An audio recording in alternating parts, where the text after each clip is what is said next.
हाँ, नमस्ते। नमस्ते। सतपुरुष के 4 प्रकार वचनामृत में बताया गया है। मैंने इसको पढ़ा हुँ, और आप उसको समझा दोगे? आपने क्या पढ़ा उसमें से? यहाँ पे जैसे लास्ट में ये तो बताया, मुझे समझ नहीं आया। बिजली जैसे समुद्र, अग्नि जैसे बड़े संत की सेवा, अपने धर्म का पालन करते हुए ऐसे मन वचन कर्म कौन-सा वचन द्वारा वचनामृत है? के 525 पेज पे श्री वरताल प्रकरण के वचनामृत। हाँ, वरताल वरताल का कौन-सा? वरताल का पहला, दूसरा, तीसरा, चौथा ऐसा है। तीसरा है। 4 प्रकारना मोटा पुरुष। वैसे तो वो निर्विकल्प समाधि भी इसमें पढ़ा था, पर समझ तो वो भी नहीं आया। पर तो ये अभी तो ये अभी तो कुछ भी समझ में नहीं आएगा। हाँ, पर ये जो सतपुरुष के 4 प्रकार हैं, इसको बता दो। मतलब आप इसमें जैसे ये बताया ना, समुद्र, अग्नि, मेरे को थोड़ी पूछना है आपसे इसके बारे में। ત્યારે બ્રહ્માનંદ સ્વામીએ પૂછ્યું છે, એવી અસાધારણ ભક્તિ શે ઉપાય કરીને આવે? ત્યારે શ્રીજી મહારાજ બોલ્યા, જે મોટા પુરુષની સેવા થકીને આવે. તે મોટા પુરુષ પણ 4 પ્રકારના છે. એક તો દીવા જેવા, અને બીજા મશાલ જેવા, અને ત્રીજા વીજળી જેવા, અને ચોથા વડવા નળ અગ્નિ જેવા. देखो, 4 प्रकार के सत्पुरुष है। उसमें उनकी क्वालिटी, उनकी सामर्थ्य उसके हिसाब से है। तो देखो, अग्नि जो है ना, अग्नि, उसके भी प्रकार है। मतलब प्रकार कैसे है? उनकी स्ट्रेंथ के हिसाब से। तो छोटा जो दिया है ना, और एक मशाल होता है, तो दोनों में से छोटा कौन है? दिया छोटा है। हाँ, तो देखो, 4 प्रकार के सत्पुरुष है, जिसमें एक है दिया, छोटा दिया जैसा, हाँ। दूसरा है मशाल जैसा, जिसमें अग्नि ज्यादा है, प्रकाश ज्यादा है। दिए जी से ज्यादा अग्नि मशाल में है, ज्यादा प्रकाश मशाल में है। फिर तीसरा जो है वो बिजली जैसा, यानी अब तो मशाल से भी ज्यादा स्ट्रेंथ उसमें है। अगर बिजली पहुंच जाती है वो, जी तो अंधेरी रात में भी जो है ना, कुछ क्षण के लिए सारा कुछ दिन जैसा बना देती है ना। जी प्रभु जी तो उसमें प्रकाश भी ज्यादा है, अग्नि भी ज्यादा है। और चौथा है वो वडवानड़ अग्नि, यानी सबमरीन फायर। जी समुद्र के भीतर जो ज्वालामुखी होता है ना, जी वैसा। तो उसमें जो अग्नि है वो तो समुद्र के पानी को भी सोख लेती है ना। जी आपने प्रभु जी देखा होगा सबमरीन फायर, ऐसा करके आप ये डालेंगे ना, तो यूट्यूब पे बहुत सारा कुछ मिल जाएगा आपको, सुना है जी प्रभु जी है ना। तो जो ज्वालामुखी समुद्र के भीतर होता है, वो अग्नि, उसको पूरा समुद्र भी बुझा नहीं पाता। जी आप समझे? तो उसमें अग्नि भी ज्यादा है और लाइट भी ज्यादा है सबसे। जी તેમાં દીવા જેવા હોય તે તો વિષયરૂપી વાયુએ કરીને ઓલવાઈ જાય। यानी जो दिया जैसा है, उसको थोड़ा सा फूंक मारो तो खत्म हो जाता है ना। जी प्रभु जी वैसे ही कोई सत्पुरुष ऐसा होता है, यानी यहाँ पर जो है ना, गुरु समझ लो, पृथ्वी पर जितने भी गुरु है ना, उसकी बात समझ लो, जी प्रभु जी है ना। तो कोई गुरु ऐसा होता है कि अगर विषय का योग हो जाए, है ना, तो उससे वो खत्म, जी उसका अस्तित्व खत्म हो जाता है। वो विषय के लपेटे में आ जाता है। जी प्रभु ને જે વીજળી જેવા હોય તે તો માયારૂપી વરસાદને પાણીએ કરીને પણ ન ઓલવાય। यानी जो बिजली जैसा है, वो माया रूपी बारिश होती है ना, फिर भी आपने देखा होगा, बादल है, बारिश है, सब कुछ है, फिर भी बिजली तो है ना, जी उसी के बीच में पैदा होती है। वैसे ही इस प्रकार के जो गुरु है वो माया से भी विचलित नहीं होते। जी प्रभु जी અને વડવાનળ અગ્નિ જેવા જે હોય, તે જેમ વડવાનળ સમુદ્રમાં રહે છે, પણ સમુદ્રના જળને ઓલવતા નથી, અને સમુદ્રના જળને પીને મૂળ દ્વારે કાઢી નાખે છે, તે પાણી મીઠું થાય છે। यानी अगर समुद्र के भीतर ज्वालामुखी है, वैसा अग्नि है, तो वो जो अग्नि है ना, समुद्र के बुझाने से भी बुझता नहीं है, जी लेकिन समुद्र के पानी को भाप बना देता है, और उस भाप को ऊपर उड़ा देता है, वो मीठा बन जाता है। यानी समुद्र खारा है, उसको भी मीठा बना देता है। जी प्रभु जी ये ऐसा वडवानर, मतलब ये सारा एग्जाम्पल दिया है. જી તેને મેઘ લાવીને સંસારમાં વૃષ્ટિ કરે છે અને તેને કરીને નાના પ્રકારના રસ થાય છે, તેમ એવા જે મોટા પુરુષ તે સમુદ્રના જળ જેવા ખારા જીવ હોય તેને પણ મીઠા કરી નાખે છે. यानी ऐसा कोई जीव है जो खारा है, यानी बहुत दुखी है और बहुत नास्तिक है या बहुत उस प्रकार का है, उसको भी पलट देता है, मीठा बना देता है, परम भक्त बना देता है. જી પ્રભુજી महापापी जीव है वैसे को भी परम भक्त बना देता है. इसको कहते हैं वडवानर जैसा सत्पुरुष, है ना. જી જી प्रभुजी तो ये सारी क्वालिटी बताई गई है कि छोटे से बड़े, मतलब यहाँ तो 4 बताया है, लेकिन ऐसे बहुत प्रकार होते हैं क्वालिटी वाइज, है ना.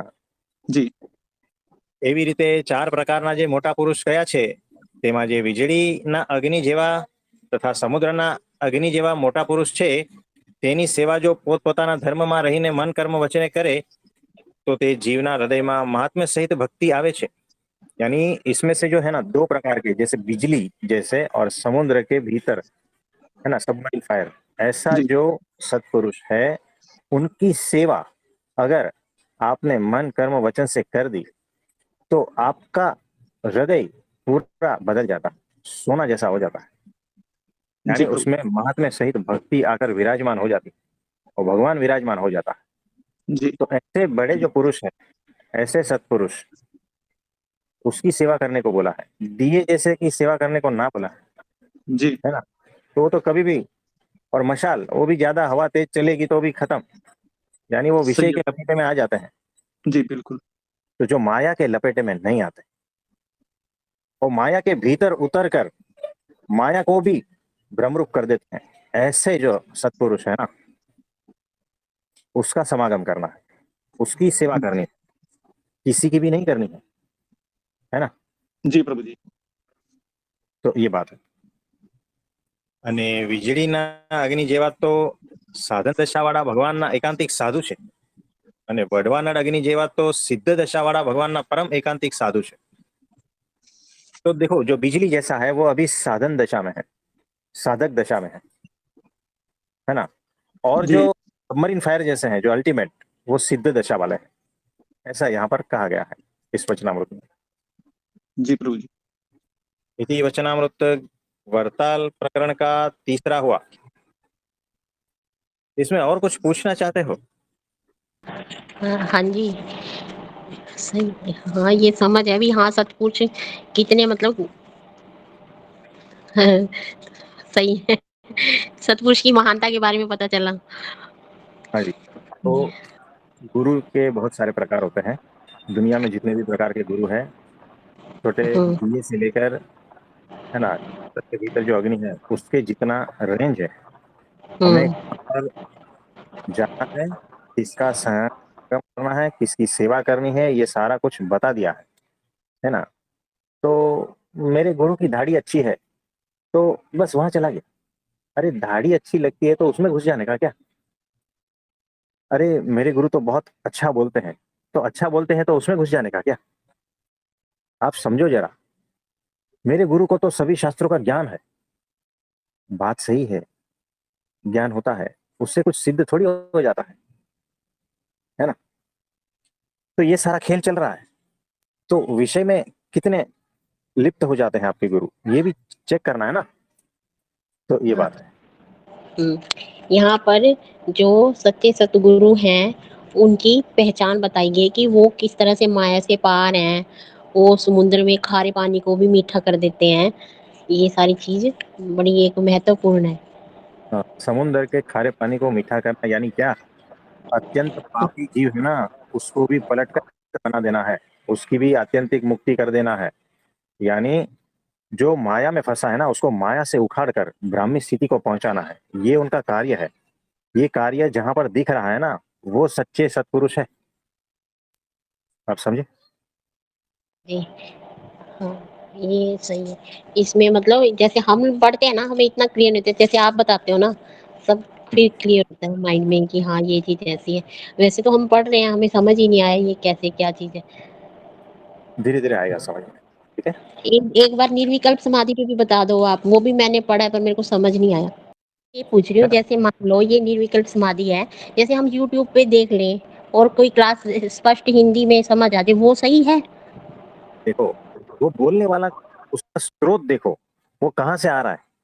हमने कहा ना कि अगर जिसके जीवन में भक्ति नहीं है, उसके मुख से भगवान की कथा भी सुननी नहीं है, इसका मतलब क्या हुआ, पहले बता दिया है हमने। तो आप कहीं से भी कुछ भी उठा के सुन लेते हो, किसी को भी सुन लेते हो, कहाँ चले जाओगे पता नहीं है, कोई गारंटी नहीं। जिसके जीवन में प्रगट सत्पुरुष की भक्ति नहीं है ना, आप समझ रहे हो, वैसा कोई मनुष्य है, उसके से अगर छोटी छोटी बातों तो ठीक है, लेकिन भगवान की कथा भी नहीं सुननी है, आपको गिरा ठीक है, देगा। ठीक है, आपको आपसे कहाँ पर क्लियर गिरा कर। देगा पता नहीं, है ना, ये बात है। हाँ और जी। इसमें कुछ कहना चाहते हैं? जी प्रणाम। अरे प्रशांत भाई, बोलिए बोलिए। जैसे एक बात है, जैसे समाधि कई तरह की होती है, तो ये सारी तरह की समाधियां लगती हैं क्या? हाँ, समाधि के बहुत सारे प्रकार हैं।